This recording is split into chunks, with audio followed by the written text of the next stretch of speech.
Hello powerful peoples. இன்னைக்கு நான் 8 manifestation techniques பற்றி பேச வந்திருக்கேங்க. Number 1, vision board. உங்களுடைய கோல்ஸ் என்னவோ அது எல்லாத்தையும் ஒரு பிக்சர் ஃபார்மேட்டில் இல்லைனா ஒரு வேர்டு மாதிரி எழுதி ஒரு போர்டில் ஸ்டிக் பண்ணிக்கிட்டே வாங்கங்க. அண்ட் அது ஒன்னாக நீங்கள் மேனிஃபெஸ்ட் பண்ண விஷயத்தை ரிமூவ் பண்ணுங்கள். ஸோ உங்களுடைய கோல் ட்ராக்லேயே இருக்கும். அண்ட் இந்த விஷன் போர்டை நீங்கள் அடிக்கடி பார்க்குற இடத்துல வைங்கங்க. Number 2, start journaling. எழுத ஆரம்பிங்க. ஸோ மார்னிங் ஈவினிங் உங்களுடைய கோல்ஸ் என்னென்னவோ எல்லாத்தையும் எழுதுங்க, அதை ட்ராக் பண்ணிக்கிட்டே இருங்க. Number 3, positive affirmations. உங்களுக்குள்ள நிறைய பாசிட்டிவ் அஃபர்மேஷன்ஸ் ஸ்விட்ச் வேர்ட்ஸ் மாதிரி கூட யூஸ் பண்ணிக்கலாம். நீங்கள் அந்த மாதிரி ரெகுலராக சொல்லிக்கிட்டே வாங்க. இது உங்களை பாசிட்டிவாகவே வச்சுக்க உதவி செய்யும். And number 4, visualisation. எப்போ அப்படின்னா தூங்க போகிறதுக்கு முன்னாடி உங்கள் கோல் ஆல்ரெடி நடந்த மாதிரியும் நீங்கள் கோல் எப்படி நடத்த போகிறீங்க இது எல்லாத்தையும் ஒரு தடவை விஷுவலைஸ் பண்ணி பாருங்கள். And number 5, go outside the box. ஒரே குட்டையில் ஊறின மாதிரி ஒரே விஷயங்களை எப்போ பார்த்தாலும் யோசிச்சுட்டு இருக்காதீங்க.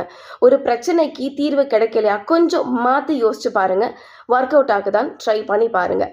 And number 6, surround your self with positivity. உங்களை சுற்றின விஷயங்கள் எல்லாம் பாசிட்டிவாக இருக்கிற மாதிரி பார்த்துக்கோங்க.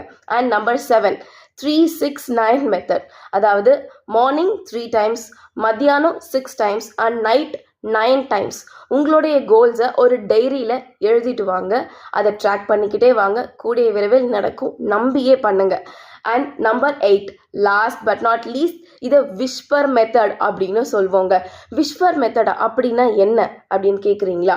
அதாவது நீங்கள் ஒரு விஷயத்தை செய்யறதுக்கு முன்னாடி நீங்கள் கடவுள்கிட்ட போயிட்டு ப்ரே பண்ணுவீங்க இல்லையா, அதே மாதிரி தான் மனசுக்குள்ளார இல்லைன்னா காதோட காது வச்சு பேசுகிற மாதிரி. கடவுள் நம்பிக்கை இல்லாதவங்க ஒரு மரத்து மேலேயோ இல்லை உங்களுக்கு ரொம்ப பிடிச்ச யார்கிட்டையாகுதோ கூட நீங்கள் சொல்லலாம். ரொம்ப நம்பிக்கையானவங்களாக பார்த்துக்கோங்க. அவங்கக்கிட்ட உங்களுடைய கோலை சொல்லுங்கள். நீங்கள் அந்த கோலை எப்படி அச்சீவ் பண்ண போகிறீங்கன்னு சொல்லுங்கள். ஸோ யூனிவர்ஸ் கிட்ட இல்லை கடவுள்கிட்ட போய் சொல்லுங்கள். சொல்லிட்டு நம்புங்க, இது கண்டிப்பாக நடக்கும்னு நம்புங்க. இது நடக்குமா நடக்காதான்னு சந்தேகமே படாதீங்க. கண்டிப்பாக ஒரு நாள் நடக்கும். And thank you.